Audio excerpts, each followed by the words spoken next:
В эфире Якутия-24. Главные события уходящего дня. В студии работает Андрей Погорелов. Здравствуйте. Смотрите сегодня в программе. Трагедия в Нерюнгринском районе. На федеральной дороге Лена легковой автомобиль столкнулся с КАМАЗом. Есть погибшие и пострадавшие. В плену огненной стихии. Спасатели Якутии по-прежнему борются с лесными пожарами. Существует ли угроза населенным пунктам? Кто ответит за порчу водных объектов? Золотодобывающие предприятия Миконского района проверили инспектор Министерства экологии. Соблюдать нормы и помнить об административной и уголовной ответственности. В Якутии стартует осенний сезон охоты на болотно-луговую и водоплавающую дичь. Восстановить памятники деревянного зодчества. Якутский художественный колледж набирает абитуриентов по новому направлению. Из прошлого в настоящее. Полюбившийся зрителю сериал «Тайна одного лета» возвращается на якутские экраны.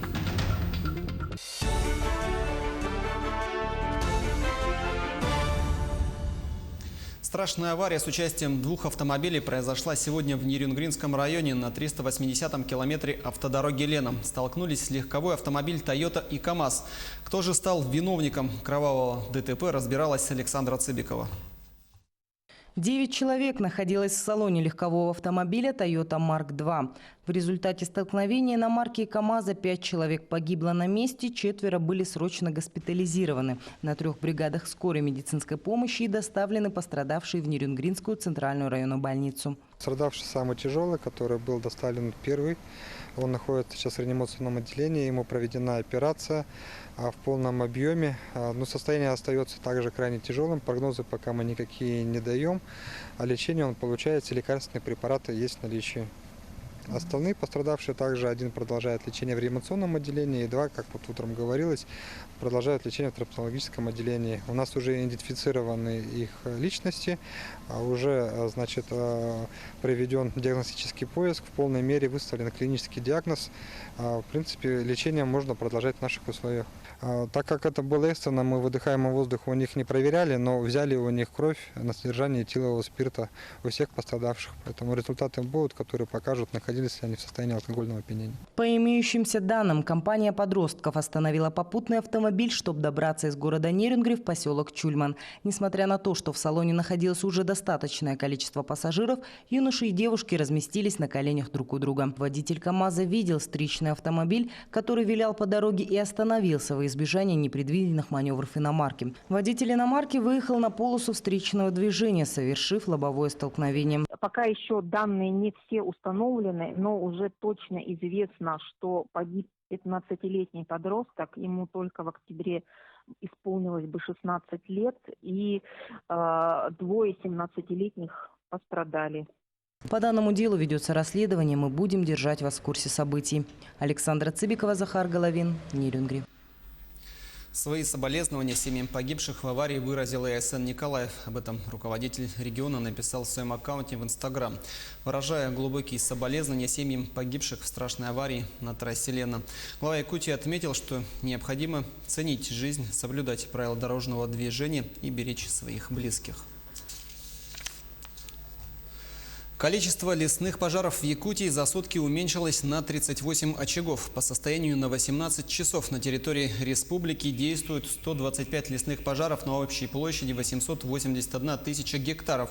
В данный момент ведутся работы по тушению 13 лесных пожаров, из них локализовано 2, сообщил руководитель лесного надзора Министерства экологии, природопользования и лесного хозяйства республики Владимир Иванов. В тушении задействованы 840 человек и 76 единиц техники, а также силы Федерального резерва. Это 102 человека. Также к работе по тушению привлечены 13 воздушных судов. Угрозы населенным пунктам и объектам экономики нет. Опасения у жителей Ленского района вызвали слухи о появлении медведей вблизи населенных пунктов. По одной из версий, которая распространилась в WhatsApp, диких животных заметили живыми, по другой – мертвыми.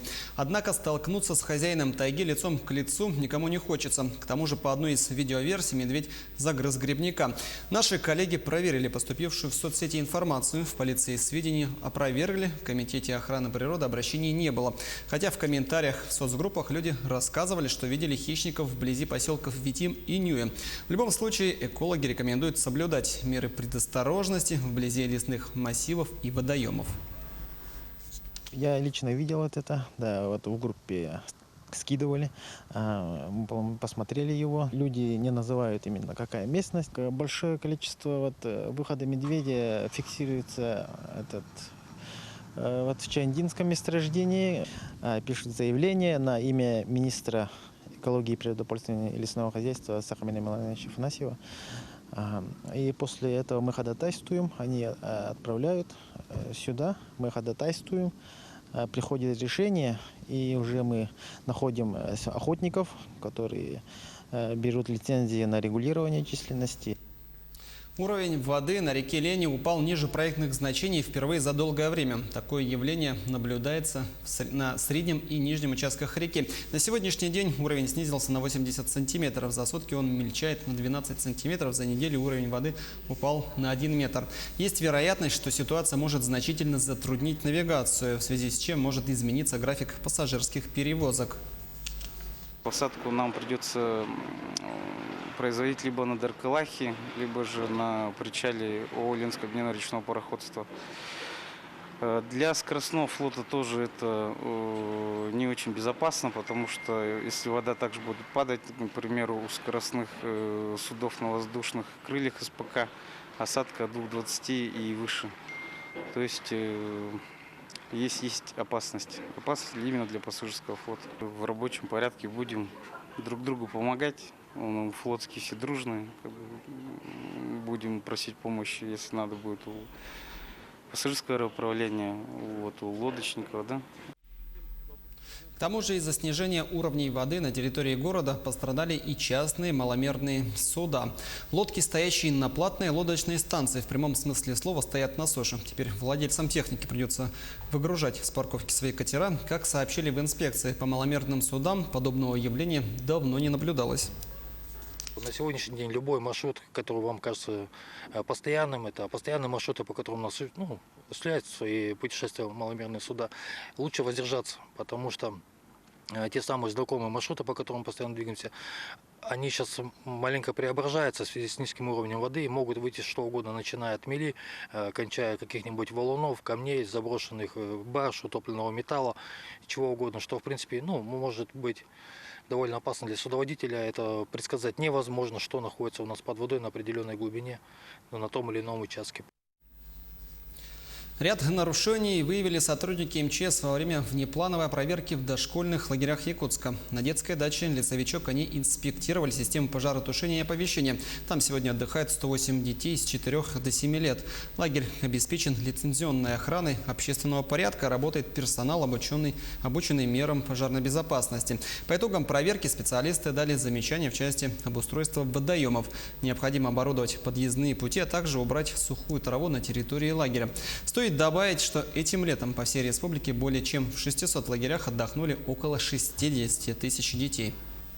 Проверены все детские дошкольные лагеря в период проверки. И помимо этого ежемесячно проводятся ежемесячно проводятся внезапные проверки. И по предписаниям, которые были выписаны и сделаны замечания по устранению недостатков, также в ходе контрольных проверок это тоже вопросы все проверяются. Проверяли в эти дни не только детские лагеря, но и золотодобывающие предприятия Гаймиконского района. Министерство экологии Якутии выявило нарушения на территории 14 лицензионных участков. Ведомство обследовало 24 водных объекта, на которых ряд компаний осуществляет добычу золота. Недропользователи нарушили правила охраны водных объектов, а также самовольно заняли водный объект или пользовались им с нарушением установленных условий. По результатам экологических экспертиз будут приняты процессуальные решения, в том числе по расчету вреда, причиненным водным объектам. 97 льготных ипотечных кредитов под 5% годовых выдано на сегодняшний день в Якутии. Самое большое количество из них 34 выдал ВТБ и 33 Сбербанк. Кроме этого, мера позволяет перекредитоваться, вне зависимости от условий предыдущей ссуды и ее целей, наличия или отсутствия реструктуризации. Окончательное требование рефинансирования выдвигается банкам-кредиторам. Для компенсации потерь банкам из-за снижения ставки до 5% им будут выделены дополнительные бюджетные средства. Сейчас небольшой блок рекламы. Смотрите далее на телеканале Якутия-24. Соблюдать нормы и помнить об административной и уголовной ответственности. В Якутии стартует осенний сезон охоты на болотную, луговую и водоплавающую дичь. Восстановить памятники деревянного зодчества. Якутский художественный колледж набирает абитуриентов по новому направлению. Из прошлого в настоящее. Полюбившийся зрителю сериал «Тайна одного лета» возвращается на экран. Мы продолжаем знакомить вас с главными событиями уходящего дня. Норматив в 50 уток и 10 гусей установлен в осенний сезон охоты, который стартует уже с 15 августа. На территории всех районов Якутии на болотно-луговую и водоплавающую дичь можно охотиться с 3 субботы августа, то есть с 17 числа по 20 октября. Помимо этого, в этом году впервые разрешена охота на зайца-беляка, которая начнется с 15 сентября по февраль включительно. Полный перечень сроков опубликован на сайте Министерства экологии региона. В этом году по срокам и нормам охоты никаких изменений и ограничений нету. Так, накопытный основной срок начинается с 1 октября по 15 декабря. На дикого северного оленя северная группа районов начинается с 1 августа по 15 марта. На пушные виды животных, на зайца, беляка, на волка, на лисицу срок охоты начинается с 15 сентября по 28 февраля. А у рыбаков северных районов путина в самом разгаре. В промысле летней рыбы сформировано 100 бригад. Они планируют выловить за сезон 1500 тонн рыбы.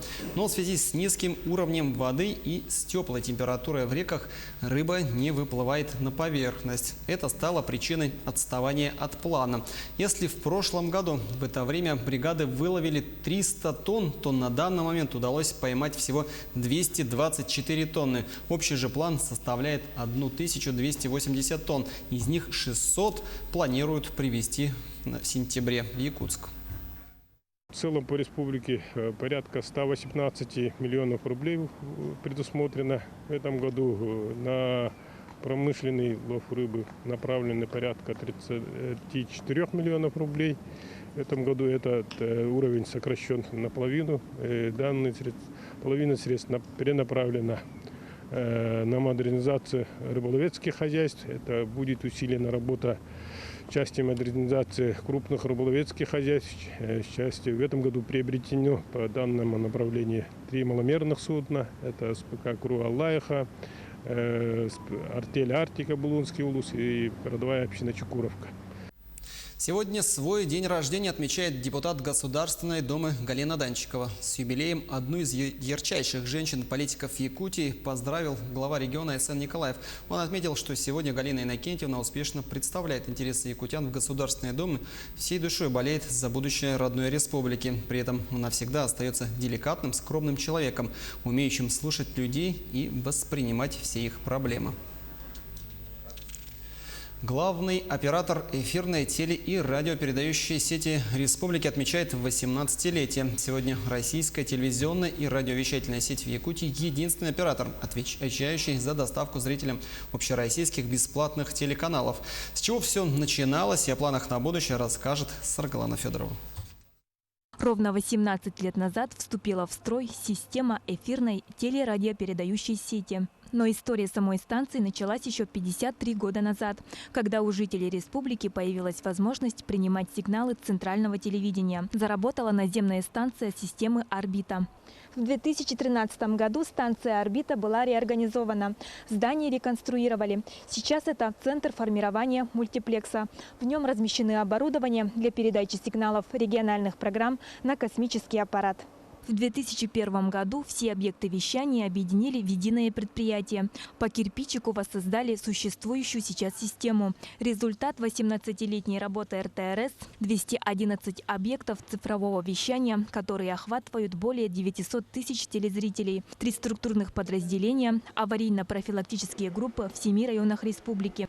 Юрий Горчаков в сфере телевещания трудится третий десяток лет. Он знает все тонкости создания и развития сети станций. Все мы прекрасно с вами помним то время, когда у нас практически по всем населенным пунктам транслировалось 1, 2, ну максимум 3-4 программы. То есть очень мало населенных пунктов, где количество телевизионных программ было более 5 штук одновременно.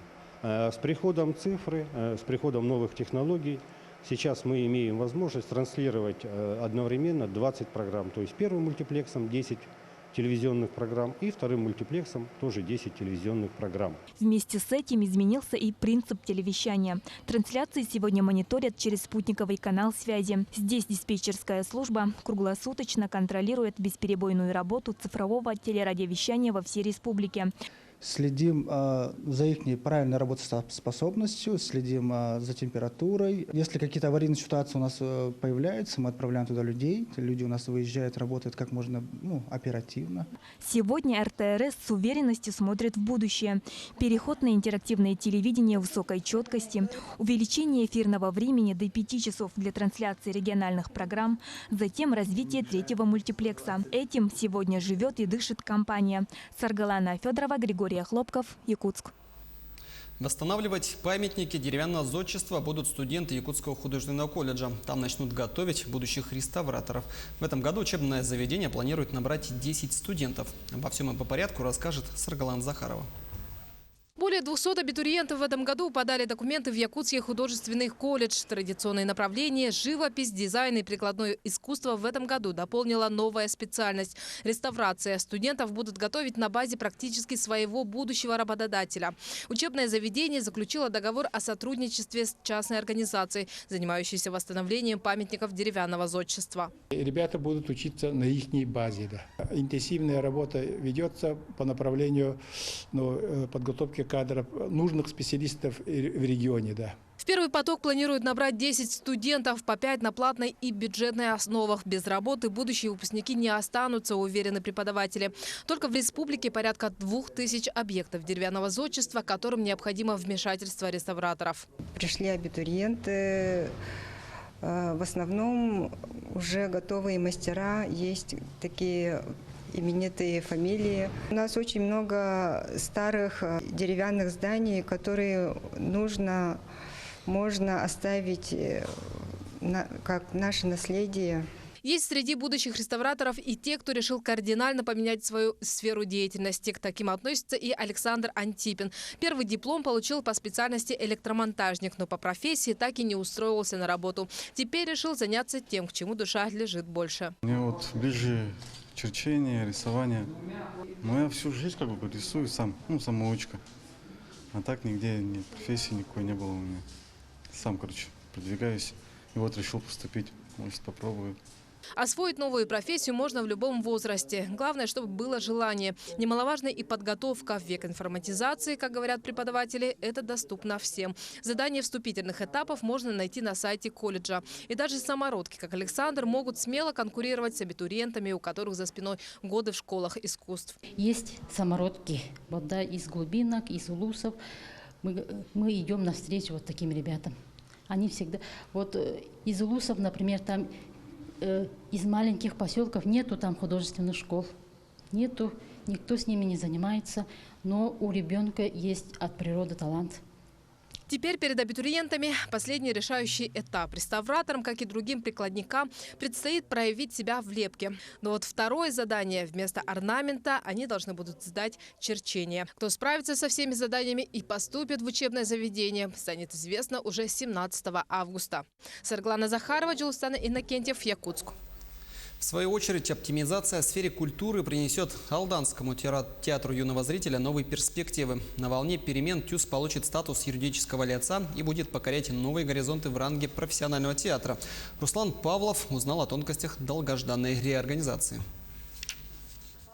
Оптимизацию в сфере культуры воспринимают по-разному. Кто-то ждет сокращений, кто-то перераспределения полномочий. Что в итоге произойдет и как будет выглядеть структура после оптимизации, на местах пока не знают. Но верховные чиновники не раз заявляли в СМИ, что ни одно бюджетное учреждение не будет закрыто.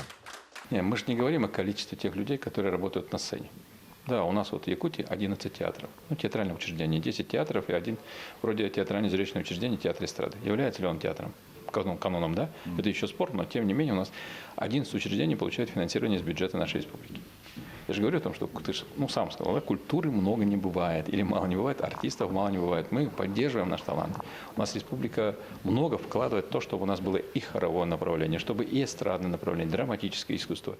В Алданском театре юного зрителя оптимизацию ждут с нетерпением. В результате организационно-штатных изменений ТЮЗ будет выведен из структуры городского центра культурного развития с получением статуса самостоятельного юридического лица. При этом его учредителем по-прежнему будет оставаться администрация города. Ну, пока мы с большим волнением, конечно, ожидаем хороших изменений. Мы ожидаем увеличения штатного расписания, что повлечет за собой приезд, приглашение новых артистов, новых лиц. В этой связи вырастет репертуар. В общем, возможности увеличатся кратно. Мы очень ждем получения статуса юридического лица для того, чтобы участвовать в разных федеральных программах, в разных республиканских программах, что повлечет за собой увеличение финансирования. Идея о театре как самостоятельной хозяйствующей единицы давно созрела и перезрела. Она родилась еще в начале 90-х. Именно тогда всерьез заговорили о народном театре. Нам говорят о том, что мы станем профессиональным театром. Это мечта десятилетий театра, когда мы вышли из стен Дома культуры, перешли в маленький подвал, потом в это большое здание. И мы уже давным-давно работаем как муниципальный театр. Как ни странно, но именно оптимизация помогла коллективу ТЮЗа воплотить давние мечты в реальность и пуститься в открытое плавание по волнам творчества и музы. Руслан Павлов, Александр Лукин, Алдан. Полюбившийся зрителю якутский сериал «Тайна одного лета» возвращается на экраны. Съемки второго сезона идут уже месяц. Группа сейчас работает в селе Тулагино. Далее отправится в Чурапчинский район. Бригада прежняя под руководством режиссера Елены Эверстовой. Сценарий сериала написала автор первого сезона Сардана Севцева Дана Сарт. Авторы немного приоткрыли занавес и рассказали, что действие фильма переносится уже в 21 век, в то время как первые части сюжета происходили в 70-х годах прошлого века. Телезрители увидят серии нового сезона уже в ноябре этого года. Их будет 16. Если в прошлом году была как-то локация была в одном месте, в Саилыке, и было удобно работать, и героев было меньше. Снимали потом в деревне чуть-чуть и в Якутске, и все. А нынче очень много локаций. И героев очень много, статистов очень много, поэтому очень, как сказать, трудновато оказывается. Такими событиями нам запомнился этот день. Я с вами прощаюсь. Удачного вечера.